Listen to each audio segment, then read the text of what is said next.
Hello बच्चों। तो आज हम लोग जो पढ़ेंगे वो है चैप्टर 1 क्लास 12 का चैप्टर नंबर 1, और जिसमें आज पढ़ने जा रहे हैं पैकिंग एफिशिएंसी। क्या पढ़ने जा रहे हैं? पैकिंग एफिशिएंसी आखिर होता क्या है। तो पैकिंग एफिशिएंसी आप इस तरह से समझ सकते हैं। सपोज कीजिए कि इसको मान ले एक यूनिट सेल है। यूनिट सेल को यहाँ पे हम लोग क्यूब बोल सकते हैं। क्या बोल सकते हैं? क्यूब। यूनिट सेल को ही हम लोग क्या बोल रहे हैं? क्यूब बोल रहे हैं। और इसमें मान लिया जाए जो बॉल होता है उसको इसमें सजाएंगे। तो बॉल यदि हम लें तो उसका जो शेप होता है स्फेरिकल होता है। बॉल का शेप कैसा होता है? स्फेरिकल होता है। और स्फेरिकल होने के कारण जैसे आप क्रिकेट का बॉल इस कार्टून में हम सजाएं तो कितनों सजा मतलब सटा के रखेंगे, लेकिन कुछ न कुछ जगह खाली रह जाएगा, जिसको हम लोग क्या बोले थे? वॉइड बोले थे। क्या बोले थे? हम लोग जानते हैं उसको क्या बोलते हैं? वॉइड। मतलब गोलों के बीच जो खाली स्थान होता है, गोलों के बीच जो खाली स्थान होता है उसको क्या बोलते हैं? हम लोग वॉइड बोलते हैं। क्या बोलते हैं? वॉइड।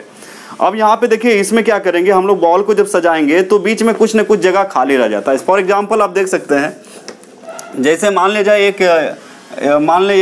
एक डब्बा है इसमें, और इसमें क्रिकेट का बॉल सजाया गया है, रखा गया है। तो क्रिकेट का बॉल जब रखेंगे इसमें तो इसमें जो है कुछ न कुछ जगह क्या होगा? खाली रहेगा। क्या रहेगा आपका? कुछ न कुछ जगह खाली रहेगा। अब देखिए यहाँ खाली रह गया, यहाँ खाली जगह है, यहाँ खाली जगह है। तो क्या आप बोल सकते हैं कि मतलब इस डब्बा में जो हम लोग बॉल रखे हैं, क्या इस बॉल ने मतलब इस डब्बा का पूरा स्पेस को घेर लिया है? नहीं, पूरा का पूरा स्पेस ये ऑक्युपाई नहीं किया है, क्योंकि बीच में खाली जगह दिख रहा है, जिसको आप क्या बोलते हैं? वॉइड। क्या बोलते हैं आप? वॉइड बोलते हैं। तो यहाँ पे ध्यान देंगे आप लोग, तो जो गोलों के बीच खाली जगह है इसको हम लोग क्या बोलते हैं? वॉइड बोलते हैं। तो इससे साफ साफ पता चल रहा है। ठीक उसी प्रकार इसमें हम यदि बॉल को भरेंगे तो पूरा का पूरा मतलब बॉल भर देने के बाद भी देखेंगे तो बॉल के द्वारा इस डब्बा का पूरा आयतन नहीं घेरा जा सकता है, क्योंकि जो बॉल है उसका आकार गोलाकार होता है। गोलाकार होने के कारण ये पूरा का पूरा जगह नहीं घेर सकता है। तो यहाँ पर हम जानना चाहेंगे कि इस बॉल के द्वारा इस डब्बा का कितना प्रतिशत स्थान को घेर लिया गया है? कितना प्रतिशत स्थान को घेरा गया है? अब इसको जो निकालने का जो विधि प्रोसेस है ना, तो अभी हम आपको बताएंगे कैसे निकाला जाता है, और इसी को हम लोग पैकिंग एफिशिएंसी बोलेंगे। तो पैकिंग एफिशिएंसी क्या होता है एक बार आओ समझें।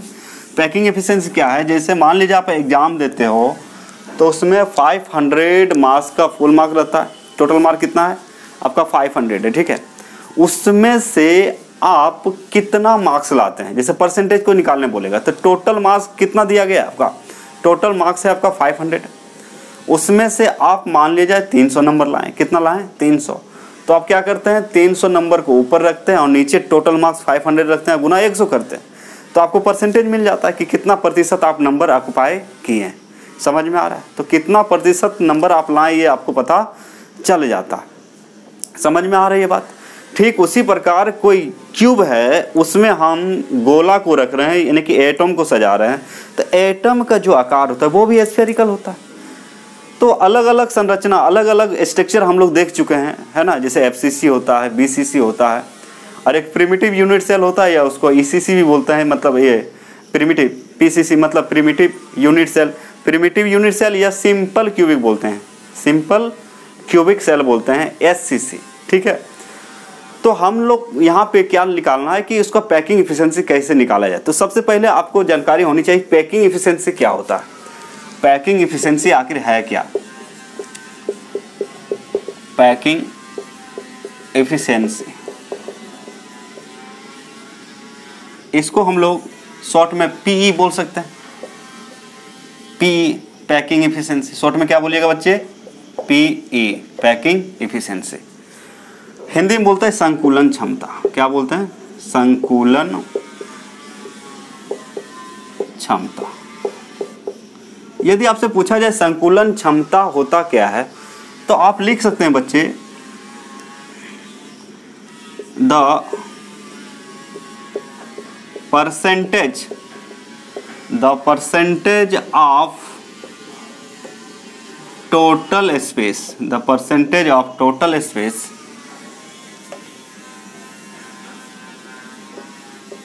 occupied, the percentage of total space occupied by the particles is called packing efficiency, is called packing efficiency। समझे बच्चे? तो बच्चे लोग समझते जाएं। तो क्या है द परसेंटेज? यदि कोई पूछेगा संकुलन क्षमता किसे कहते हैं, इसको दक्षता भी कहा जाता है, संकुलन दक्षता भी कहा जाता है। यदि कोई पूछेगा किसे कहते हैं तो आप बोल सकते हैं the percentage of total space, the percentage of total space occupied by the particles is called packing efficiency. मतलब आप बोल सकते हो कि कुल स्थान का वह प्रतिशत, कुल स्थान का वह प्रतिशत जो कणों के द्वारा घेरे जाते हैं, जो कणों के द्वारा घेरे जाते हैं, तो उसे क्या कहते हैं? संकुलन क्षमता कहते हैं। इसको आप बोल सकते हैं कुल स्थान का वह प्रतिशत, कुल स्थान का वह प्रतिशत जो कणों के द्वारा घेरे जाते हैं, कॉमा, उसे संकुलन क्षमता कहते हैं। क्या है यहाँ पे देखिए, कुल स्थान का वह प्रतिशत जो कणों के द्वारा घेरे जाते हैं उसे क्या कहते हैं? संकुलन क्षमता। अभी जो हम लोग फाइंड आउट करेंगे, इसका स्क्रीनशॉट ले सकते हैं आप। अभी जो हम लोग फाइंड आउट करेंगे packing efficiency of SCP, CCP या एफसीसी, तीनों में से कोई भी रहेगा, बात सेम है। तो अभी आपको बताने जा रहे हैं कि आप एससीपी, सीसीपी और एफसीसी तीनों में से कोई भी लिखा रहे तो उसका पैकिंग एफिशिएंसी कैसे निकाल सकते हैं आप। तो ये तो पता चल गया ना, कुल स्थान का वह प्रतिशत जो कणों के द्वारा घेरे जाते हैं उसे क्या कहते हैं? संकुलन क्षमता कहते हैं। और यदि आप देखना चाहेंगे किसमें? अंग्रेजी में, इंग्लिश में देखना चाहेंगे तो क्या है यहाँ पे? The percentage of total space occupied by the particles, the percentage of total space occupied by the particles. यहाँ पार्टिकल्स का मतलब है एटम्स हो सकता है, क्या हो सकता है? एटम हो सकता है, मॉलिक्यूल्स हो सकता है, आयंस हो सकता है। एटम्स, मॉलिक्यूल्स और आयंस, जिसको आप बोल सकते हैं मतलब एस्फेयर भी बोल सकते हैं। क्या बोल सकते हैं? एस्फेयर, जिसको कंस्टिट्यूएंट पार्टिकल भी बोल सकते थे। क्या बोल सकते थे? Constituent particle.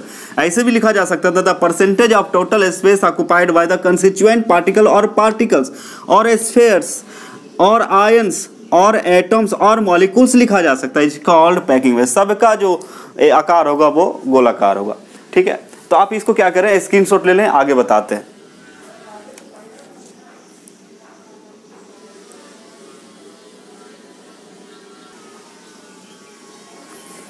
चलिए आइए, तो अभी हम लोग देखेंगे एक वीवीआई टर्म है बच्चे, वो है, अच्छा यहां तक दिखाई देता है आप लोग को? सही। एक वीवीआई टर्म है जो है आपका packing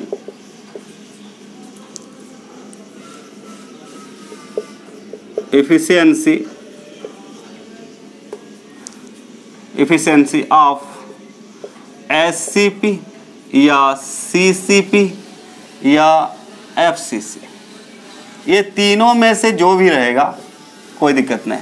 FCC packing efficiency of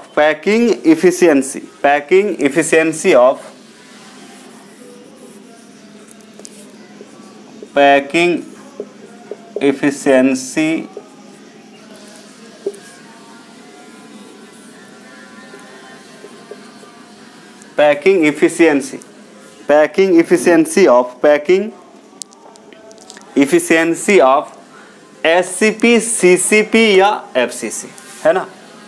इसका जो होता है 74%। कितना होता है? 74%। हमें प्रूव करना है कि ये आया कैसे। तो packing efficiency of SCP, CCP या एफसीसी, तो आप लोग आराम से निकाल सकते हैं, टेंशन लेने की जरूरत नहीं है। एक बार देख लीजिए ठीक से, उसके बाद आपका बन जाएगा। और ये जानना इसलिए जरूरी है चूंकि इसमें 2-3 क्वेश्चन जो है मतलब हर एक बार ऑब्जेक्टिव वगैरह में, ऑब्जेक्टिव बहुत ही इंपॉर्टेंट है। कभी कभी पैकिंग एफिशिएंसी पूछ देता है, कभी रेडियस पूछ देगा, कभी कोर की लंबाई एज लेंथ पूछ देगा, ठीक है। तो इसको हिंदी में बोलते हैं एससीपी या सीसीपी या एफसीसी का संकुलन क्षमता। ओके, एससीपी, सीसीपी या एफसीसी का संकुलन क्षमता। अब देखना है कि इसका संकुलन क्षमता कैसे निकाला जाएगा। यहां पे आप देख सकते हैं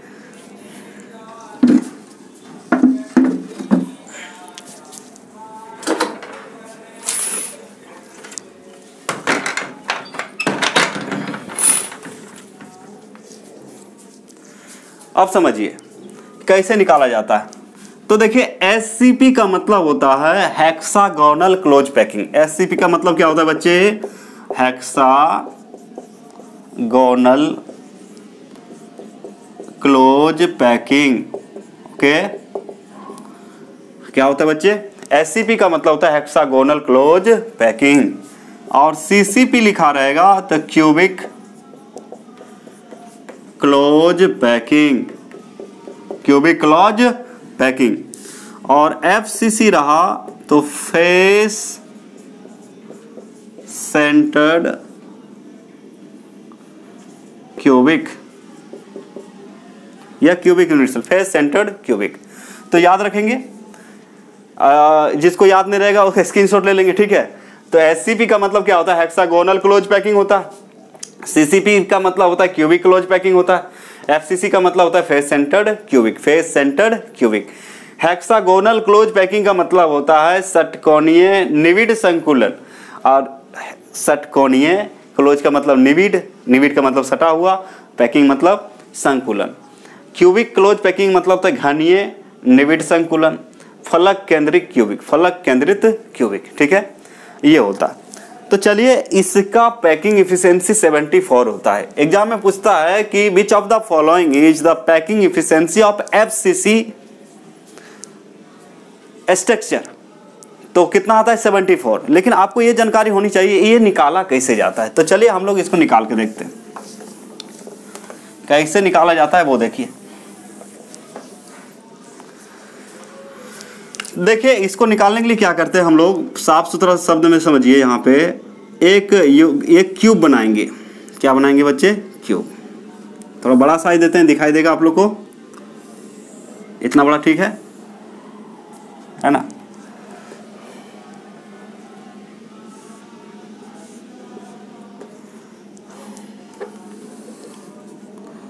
तो सबसे पहले हम लोग क्या करते हैं, एक क्यूब बनाते हैं। क्या बनाते हैं हम लोग?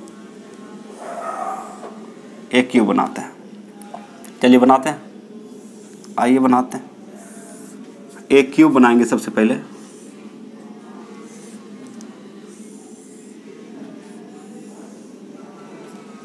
ठीक है,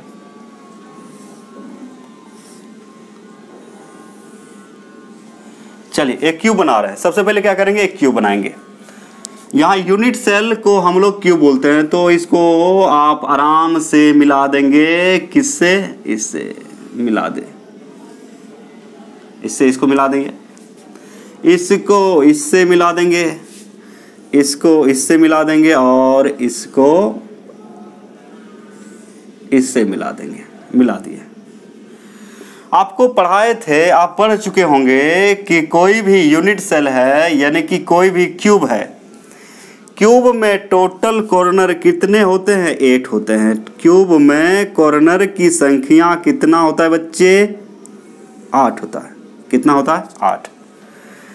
तो 8 कैसे होता है? 1 कोना, 2 कोना, 3, 1 4, 5 6 7 और 1 8। तो भैया हमें पता चल गया कि मतलब क्या पता चला, यूनिट सेल को ही हम लोग क्यूब बोल रहे हैं। क्या बोल रहे हैं? यूनिट सेल को ही क्यूब बोल रहे हैं। तो टोटल कॉर्नर कितना 8, फेस कितना होता है 6 होता है।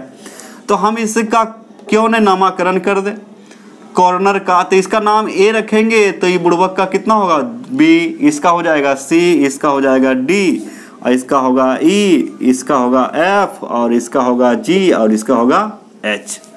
रख दिए सभी का नाम, सभी कॉर्नर का नाम, ठीक है। और आपको पता है कि कोई भी घन रहेगा, कोई भी क्या रहेगा घन, तो घन का लंबाई चौड़ाई ऊंचाई सब बराबर होता है। कोई भी घन का लंबाई चौड़ाई ऊंचाई क्या होता है बच्चे, बराबर होता है।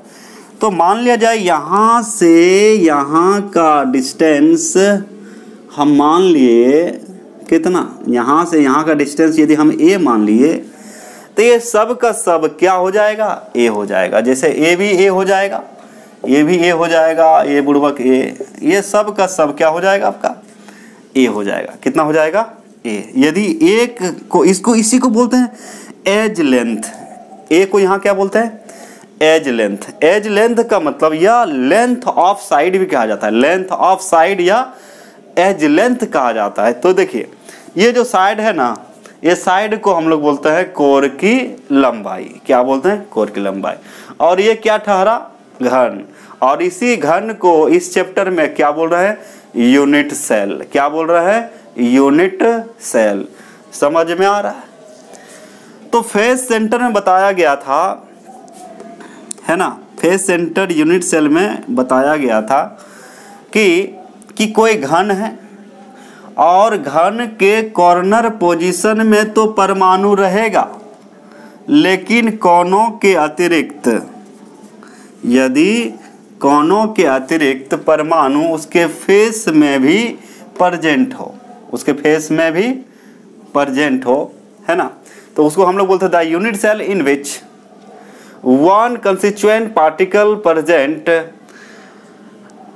all faces other than the corner position is called face center unit cell। मतलब कोनों के अतिरिक्त, कोना पे तो परमाणु है ऑलरेडी, रहेगा ही, और इसके अलावा यदि फेस, ये क्या हुआ इसका फेस, तो टोटल फेस कितना होता है 8 होता है, 6 होता है। कितना होता है बच्चे 6।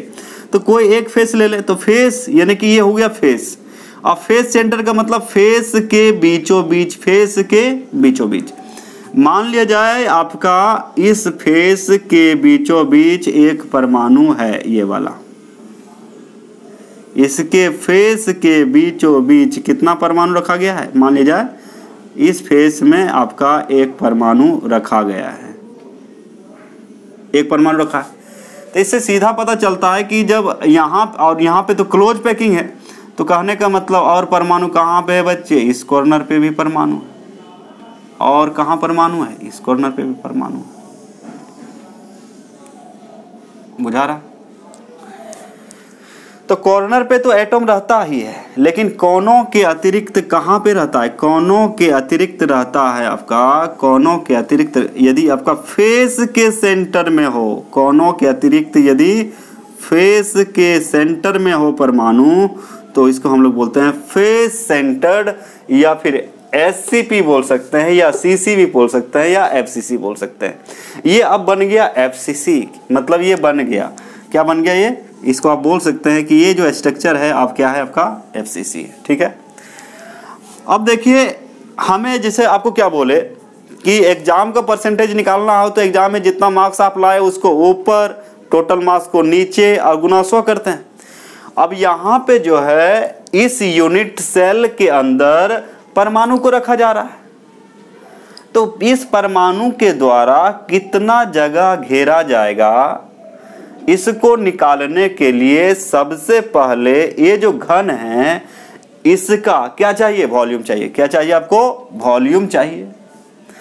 और जो इसमें परमाणु रखा गया है, यदि एक परमाणु का वॉल्यूम हमें पता चल जाए, तो FCC में जो है टोटल 4 परमाणु होता है। ये पहले आप सीख चुके हैं, FCC में कितने होते हैं परमाणु, 4 होता है। तो एक परमाणु का निकल जाएगा तो चारों परमाणु का निकल जाएगा। तो मेरा टारगेट है यदि हम वॉल्यूम निकालेंगे इस स्फीयर का, इस परमाणु का, तो हमें रेडियस चाहिए। क्या चाहिए, रेडियस चाहिए। यूनिट सेल का वॉल्यूम तो निकाल लेंगे, क्योंकि आपको पता चल गया इसका कोर की लंबाई a है। तो यूनिट सेल यानी कि घन का जो क्या चीज वॉल्यूम होता है वो a क्यू होता है। कितना होता है? a Q. वो तो निकल जाएगा आपका।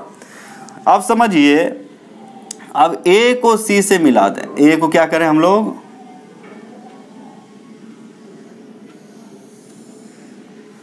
a को c से मिला दिए। a को क्या किए बच्चे? a को c से मिला दिए। अब इससे क्या फायदा हो गया? आप बोलिएगा सर इससे मिलाने से फायदा क्या हुआ? फायदा ये हुआ बच्चे, हमें रेडियस पता चल गया, क्योंकि ये इसका सेंटर हो गया है ना। तो जब ए बी बराबर ए है, बी सी बराबर ए है, तो क्या ए सी बराबर भी ए होगा? नहीं होगा। आप लोग मैथमेटिक्स पढ़ते हैं, पाइथाग हाइपोटेनस जो है क्या होता है? हाइपोटेनस का स्क्वायर जो होता है बेस का स्क्वायर और आपका परपेंडिकुलर का स्क्वायर, आधार का स्क्वायर और लंब का स्क्वायर होता है। तो मान लिया जाए यहाँ से और यहाँ का डिस्टेंस a ना मान के हम b मान लेंगे। कितना मान लेंगे बच्चे? b। तो ये हो गया आपका b हो गया। तो ये जो है क्या है आपका r। तो यहाँ से यहाँ मतलब केंद्र से परिधि के बीच की दूरी को, केंद्र से परिधि के बीच की दूरी को, केंद्र से क्या चीज? परिधि के बीच की दूरी को हम लोग क्या बोलते हैं? रेडियस। क्या बोलते हैं? रेडियस। तो इसका r है, तो इसका r इसका दोनों तो अंदर है, तो इसका भी कितना हो जाएगा? r। इसका भी कितना हो जाएगा? r। समझ में आ रहा? तो ये आपका r जो है रेडियस है। तो एक चीज साफ साफ पता चल रहा है कि भाई b बराबर कितना होगा? 4r। b बराबर कितना होगा? b बराबर होगा r r r r। तो कितना हो जाएगा? 4r हो जाएगा। b बराबर कितना हो जाएगा आपका? 4r। अब चलिए कहानी शुरू होता है यहाँ से। यहाँ जो आपका a है ये कोर की लंबाई है और r है आपका रेडियस। अब पता करेंगे हम लोग, जब a b का वैल्यू पता है, b c का वैल्यू पता है, तो क्या हम लोग AC नहीं निकाल सकते हैं? AC निकाल सकते हैं। आप लोग पाइथागोरस प्रमेय पढ़े हैं, वहां से आप निकाल सकते हो। तो AC आप निकाल सकते हैं। तो एक ट्रायंगल बना आपका ABC। ABC क्या है? एक त्रिभुज बना।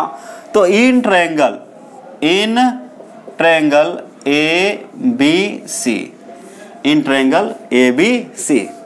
तो ABC में देखिए AB बराबर जो है A है, BC बराबर है A है और AC बराबर B है, और B बराबर आप लिख सकते हैं 4R। क्यों? जो अंदर है उसी को लेंगे, बाहर का रेडियस हमें मतलब नहीं है। तो 1 2 3 4, तो B बराबर आप लिख सकते हैं। तो B बराबर हम लोग कितना लिख दिए? 4R। अब देखिए हम पाइथागोरस प्रमेय लगाएं तो आप जानते हैं वी नो दैट, हम जानते हैं, क्या जानते हैं बच्चे? कि भाई AC का जो स्क्वायर होता है वो AB का स्क्वायर और BC के स्क्वायर के बराबर होता है। अब यहाँ पे AC का वैल्यू रखिए, AC बराबर कितना है? B। तो B स्क्वायर बराबर A square plus A square.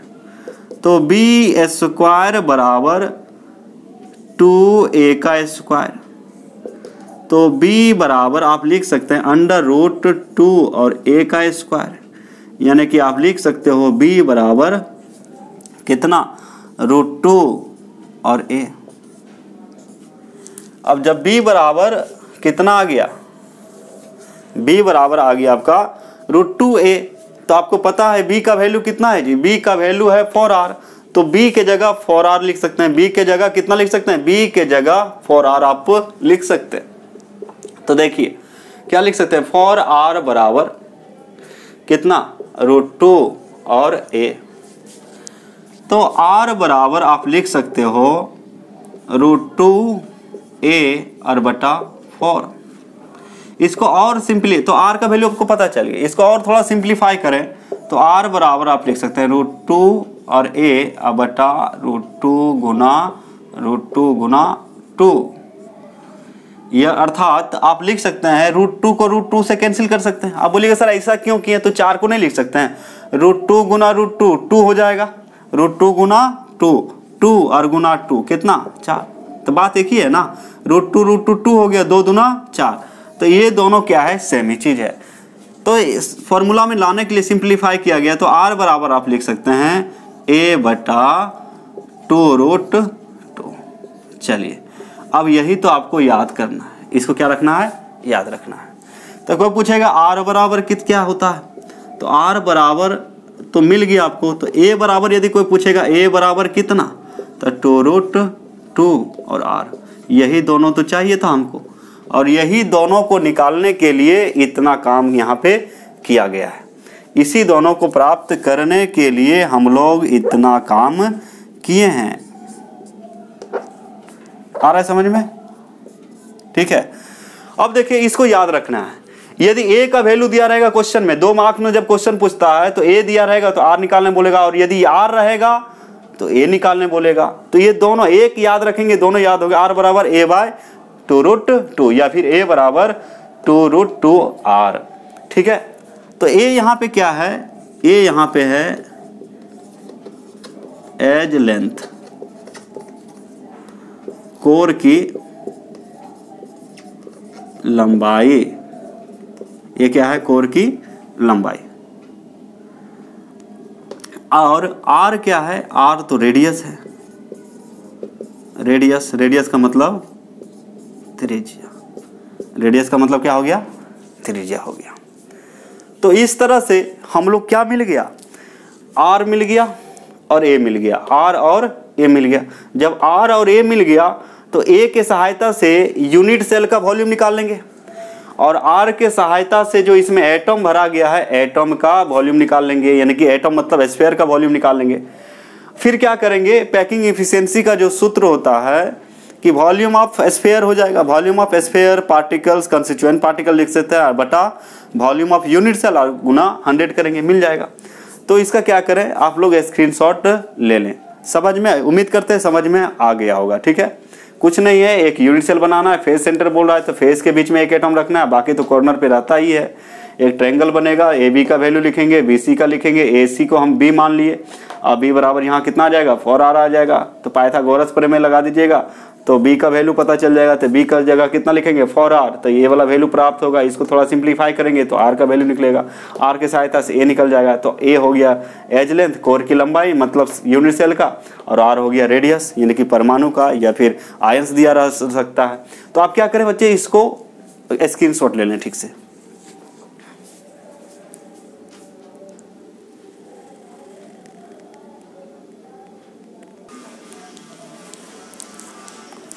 चलिए आइए नेक्स्ट देखते हैं हम लोग। नेक्स्ट क्या है,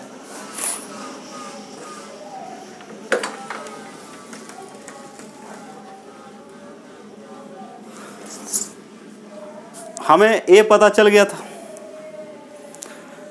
क्या पता चल गया था ए, ठीक है, और आर हमें पता कर लिए।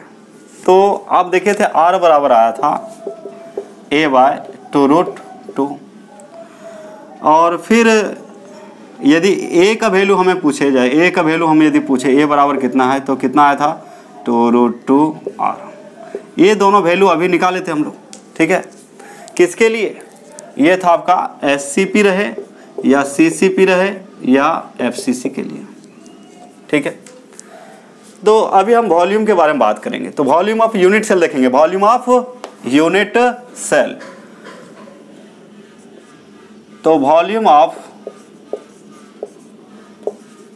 यूनिट सेल, यूनिट सेल कहे तो क्यूब,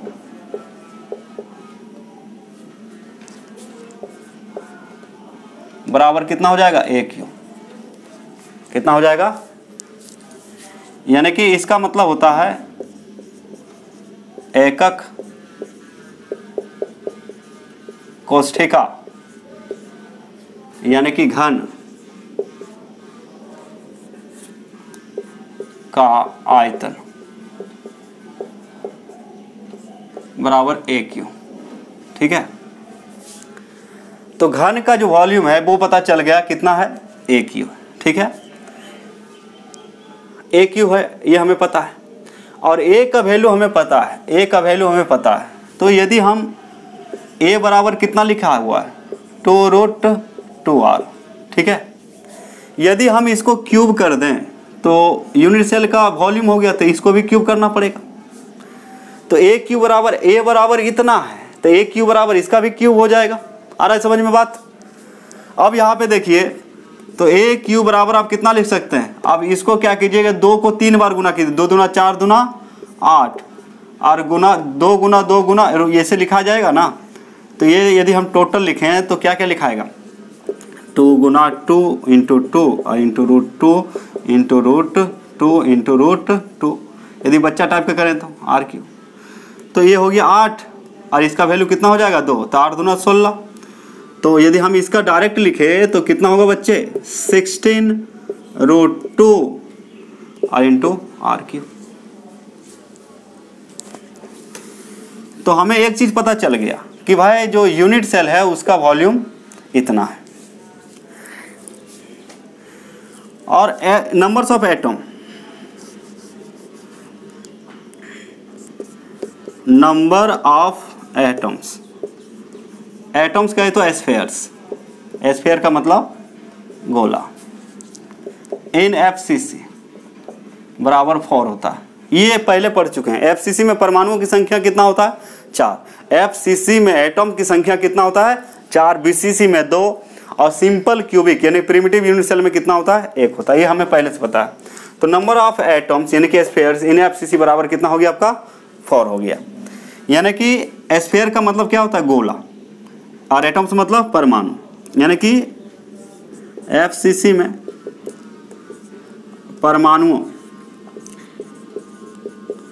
परमाणुओं अर्थात गोले की संख्या बराबर कितना है, 4। तो वॉल्यूम निकालना पड़ेगा। तो स्फीयर का वॉल्यूम तो आप जानते हैं, वी नो दैट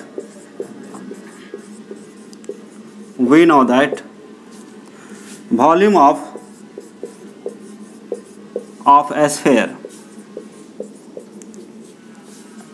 बराबर कितना होता है जी, 4/3 और पाई आर क्यू। गोले का आयतन,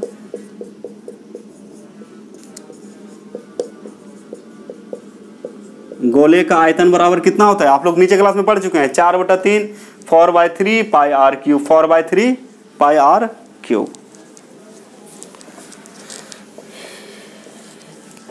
होता है। तो वॉल्यूम ऑफ स्फीयर होता है 4/3 पाई आर क्यू होता है। गोले का आयतन हमें पता चल गया। तो ये तो 1 का हुआ ना, लेकिन हमें पता है एफसीसी में टोटल परमाणु कितना आया, 4। और ये जो दिख रहा है कितना का दिख रहा है, 1 का। तो हमें 4 का निकालना है। तो 1 का पता है तो 4 रहे, 5 रहे, 10 रहे, निकल जाएगा। तो 1 का कितना हुआ, एक गोले का आयतन कितना हुआ, 4/3 पाई आर क्यू। तो टोटल गोला कितना है, 4। तो 4 से मल्टीप्लाई करेंगे तो निकल जाएगा आपका। इसलिए क्या लिखेंगे, वॉल्यूम ऑफ 4 स्फीयर्स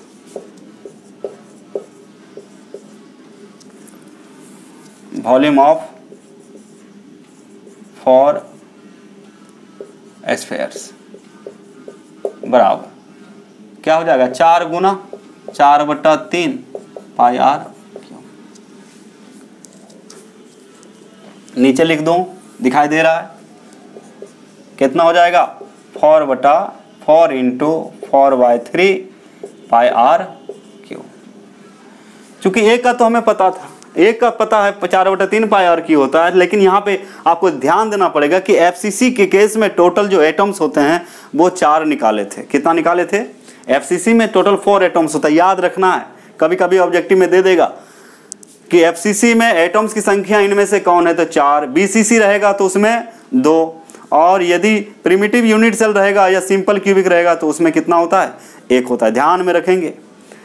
तो हमें 4 गोले का आयतन मिल गया। यानी कि इसको आप क्या बोल सकते हैं, इसको आप बोल सकते हो 4 × 16/3 और पाई आर क्यू। तो वॉल्यूम हमें पता चल गया। ये दोनों चाहिए था, दोनों मिल गया। तो एक चीज ये चाहिए था, वॉल्यूम ऑफ यूनिट सेल पता चल गया और वॉल्यूम ऑफ 4 स्फीयर पता चल गया। हमें चाहिए पैकिंग इफिशिएंसी। क्या चाहिए, पैकिंग इफिशिएंसी चाहिए।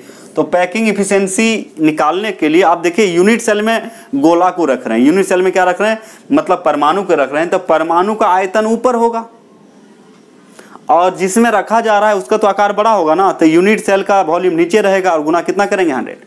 तो पैकिंग इफिशिएंसी का फॉर्मूला जो होता है, पैकिंग इफिशिएंसी को आप P बोल सकते हैं, तो P बराबर होता है वॉल्यूम ऑफ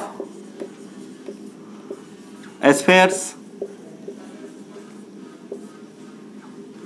बटा वॉल्यूम ऑफ यूनिट सेल, याद रखिएगा, गुना 100%। तो पैकिंग इफिशिएंसी, तो किसी का भी पैकिंग इफिशिएंसी निकालें, फॉर्मूला यही होगा, जिसका यहाँ अंतर जो होगा, जैसे वॉल्यूम ऑफ स्फीयर्स लिखें तो यहाँ पे 4 है, 4 गोला का आयतन है, तो 4 गोला का यूनिट सेल का आयतन गुना, अब मान लीजिए BCC रहता तो वहाँ 2 गोला का आयतन रहता, ठीक है। तो वॉल्यूम ऑफ स्फीयर्स बटा वॉल्यूम ऑफ यूनिट सेल गुना कितना होता है 100%। अब इसका यदि हम वैल्यू रख दें तो वॉल्यूम ऑफ स्फीयर्स अभी आपके सामने आया है 16/3 पाई r क्यूब है। Volume of unit cell, volume of unit cell कितना आया 16√2 r cube, 16√2 into r cube, 16√2 into r cube, into कितना 100%। यदि इसको पूरा हम काट उठ दें, है ना, आर क्यू से आर क्यू भी गायब हो जाएगा, तो पूरा काटने उठने के बाद इसका जो पैकिंग इफिशिएंसी आएगा वो लगभग आएगा 74%। एक स्टेप और कर देते हैं, तो इसको यदि आप साफ सुथरा कीजिएगा तो पाई इंटू कितना हो जाएगा, P बराबर आपका कितना बच रहा है, पाई इंटू 100 बटा 3 इंटू √2%, ठीक है। अब इसको पाई का वैल्यू रखेंगे 22/7, √2 का वैल्यू 1.414 होता है, तो याद रखिएगा पाई का वैल्यू कितना रखिएगा 22/7 या 3.14 रख सकते हैं, और इसका वैल्यू रख सकते हैं 1.414 या 1.41। तो सबका वैल्यू यदि लिखेंगे तो इसका पैकिंग इफिशिएंसी आ जाएगा, P बराबर हो जाएगा कितना 74%। यही प्रूफ करना था। तो ये किसके लिए है, ये जो है SCP लिखा रहेगा, SCP रहे या CCP रहे या FCC के लिए, किसके लिए है, ये जो है किसके लिए है, SCP लिखा रहे या CCP लिखा रहे या फिर FCC लिखा रहे, इसके लिए, ठीक है। तो देखिए प्रूफ हो गया कितना, पैकिंग इफिशिएंसी बराबर कितना होता है, इसको सॉल्व करेंगे तो कितना आएगा, लगभग 74% आएगा। तो देखिए क्या क्या सीखे, यहाँ पे जो सीखे वो रेडियस हम बता सकते हैं, यदि FCC लिखा रहेगा SCP रहेगा रेडियस बता सकते हैं। दूसरा बार में क्या बता सकते हैं, उसका कोर की लंबाई बता सकते हैं। एग्जाम में क्या पूछता है आप देख उलट के देख लीजिए, इस बार के भी एग्जाम में देख लीजिए आप, ये क्वेश्चन आया था कि मतलब A का वैल्यू दिया रहेगा तो R पूछेगा, R का वैल्यू रहेगा तो A पूछेगा, ये और क्वेश्चन का क्या पूछेगा, या FCC रहेगा या BCC रहेगा या ECC रहेगा। तो एक का वैल्यू यदि हमें पता है तो दूसरा हम निकाल सकते हैं। तो देखिए FCC के लिए जो रेडियस बराबर आया था कितना आया था, A/2√2, A/2√2 आया था, और R बराबर कितना आया था, √2 इंटू R। पैकिंग इफिशिएंसी कितना है 74%, कितना है आपका 74%, है ना। तो इसका क्या करें, कुछ नहीं करना है, याद रखना है, ये फॉर्मूला याद रखना है, वॉल्यूम ऑफ स्फीयर्स, तो यहाँ 4 गोला था, चारों गोला का स्फीयर्स का वॉल्यूम, चूंकि R हमें पता, उसके बाद जो है वॉल्यूम ऑफ यूनिट सेल रखे और कैलकुलेट कर देंगे।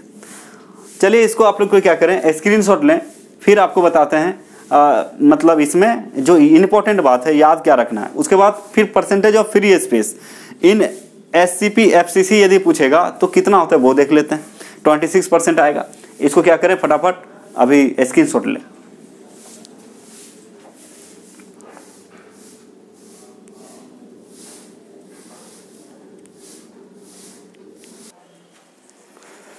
तो लास्ट 1-2 पॉइंट आपको बता देते हैं। एक क्वेश्चन और क्या क्या, तो यहाँ पे रिमेंबर क्या करना है, रिमेंबर याद करें, इस टॉपिक में याद करना। यदि इसका ऑब्जेक्टिव आपको बनाना है तो याद क्या रखना है आपको, रिमेंबर। रिमेंबर क्या याद रखना है, याद रखना है सबसे पहले FCC ये लिखा, एग्जाम में तो FCC ही लिखेगा या फिर SCP लिखेगा या तो CCP लिखेगा। इस केस में यदि आपको रेडियस पूछा जाए, R पूछा जाए, R, तो R बराबर आया था a/2√2। इसको याद रखेंगे। किसके लिए है ये है आपका FCC रहे SCP जो भी रहे, ठीक है। दूसरा कंडीशन क्या है, A, तो A बराबर कितना याद रखना, 2√2 इंटू R।